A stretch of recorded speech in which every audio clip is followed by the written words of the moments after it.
Pernahkah kalian melihat jembatan yang tiba-tiba terbelah, lalu terangkat seperti sayap robot raksasa? Terlihat keren sekali, bukan?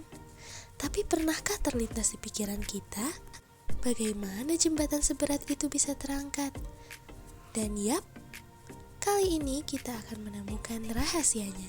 Semuanya berakar dari hukum fluida yang paling sederhana.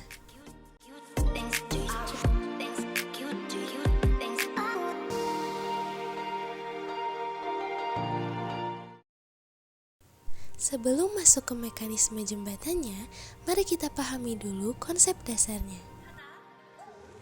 Pada percobaan pertama, suntikan pertama sebagai pengontrol memiliki luas penampang yang sama besar dengan suntikan kedua, yaitu suntikan yang berada di engsel jembatan. Karena luas penampang suntikan 1 dan 2 sama, maka gaya yang dihasilkan pada suntikan kedua akan sama dengan gaya yang kita berikan pada suntikan pertama. Fluida akan bergerak dari suntikan 1 ke suntikan 2 dan menghasilkan gaya yang konstan dalam aliran tertutup. Inilah penjelasan percobaan 1. Pada percobaan pertama, kita menggunakan dua suntikan yang sama besar. Suntikan pertama merupakan suntikan yang kita pegang atau suntikan ke-1.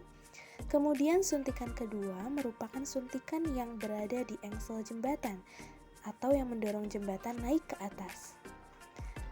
Ketika kita memberikan gaya, otomatis kita akan memberikan gaya F1 yang akan didorong dan didistribusikan oleh fluida hingga sampai ke suntikan 2, lalu menghasilkan F2. Berdasarkan hukum Pascal, P sama dengan F per A, di mana P merupakan tekanan, F merupakan gaya, dan A merupakan luas penampang. Luas penampang dari suntikan pertama dan suntikan kedua ini sama dengan rasio 2:2.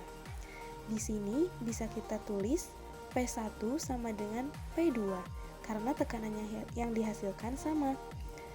F1 per A1 sama dengan F2 per A2, di mana F1 itu sendiri bisa kita tulis dengan rumus F1 sama dengan P1 dikali A1.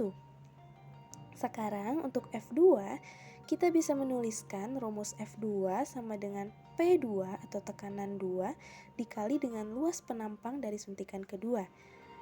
Bisa kita ubah A2 ini menjadi A1. Mengapa? Karena A1 sama dengan A2. Nah, ketika kita ganti, P2 dikali A1 sama dengan F2. Maka F2 sama dengan P1 dikali A1 karena P1 sama dengan P2. Maka bisa kita simpulkan bahwa F2 sama dengan P1 dikali A1, di mana rumus P1 dikali A1 ini merupakan rumus dari F1 itu sendiri. Maka bisa disimpulkan pada percobaan pertama bahwa gaya yang kita berikan kepada suntikan atau F1 sama dengan gaya yang dihasilkan atau F2. Pada percobaan yang kedua, kami memodifikasi suntikan 1 menjadi lebih kecil dibandingkan suntikan 2. Mari kita lihat perbedaannya. Suntikan pertama yang diperkecil membuat gaya yang dihasilkan menjadi 2 kali lebih besar dibanding gaya yang diberikan. Hal ini terjadi karena adanya perbedaan luas penampang antara suntikan 1 dan 2.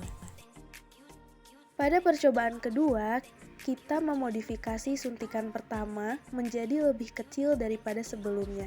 Suntikan pertama merupakan suntikan yang kita pegang atau yang memberikan tekanan, kemudian suntikan kedua merupakan suntikan yang berada di engsel jembatan atau yang nantinya akan menghasilkan gaya. Nah, di sini ketika kita menekan suntikan pertama, gaya aksi yang kita berikan akan didistribusikan ke suntikan kedua. Kemudian, berdasarkan hukum Pascal, tekanan sama dengan gaya dibagi luas penampang, di mana tekanan yang dihasilkan sama dengan tekanan yang diberikan. Bisa kita tulis P1 sama dengan P2. Lalu, untuk mengetahui F1, kita bisa mengganti rumusnya menjadi F1 sama dengan P1 dikali A1. Nah, untuk F2-nya itu sendiri bisa kita ubah menjadi P2 dikali A2, di mana F2 sama dengan P1 karena P1 sama dengan P2, kemudian A1 dikalikan 2 karena A2 ini merupakan 2 kalinya dari A1. Kemudian bisa kita simpulkan kalau F2 sama dengan 2 kali F1, di mana F1 merupakan setengah dari F2 atau gaya yang kita berikan di suntikan pertama ini akan menghasilkan gaya yang lebih besar atau 2 kali lipatnya dari gaya yang kita berikan. Maka suntikan pertama yang dikecilkan ini akan memberikan keuntungan yang lebih besar pada sistem jembatan hidrolik. Sehingga jembatan hidrolik ini akan lebih menguntungkan kalau salah satu luas penampangnya itu lebih kecil daripada luas penampang dari jembatan engsel. Kesimpulannya adalah gaya yang diperlukan untuk mengangkat jembatan pada percobaan kedua lebih kecil dibandingkan gaya yang diperlukan untuk mengangkat jembatan pada percobaan pertama. Karena luas penampang suntikan 1 yang lebih kecil pada percobaan 2 menghasilkan gaya 2 kali lebih besar. Maka dari itu, desain jembatan atau pompa hidrolik pada umumnya menggunakan tuas dengan luas penampang yang lebih kecil dibanding luas penampang pada piston pengangkat bebannya. Hal ini dilakukan untuk memperkecil gaya yang dibutuhkan, namun menghasilkan gaya yang besarnya 2 kali lipat.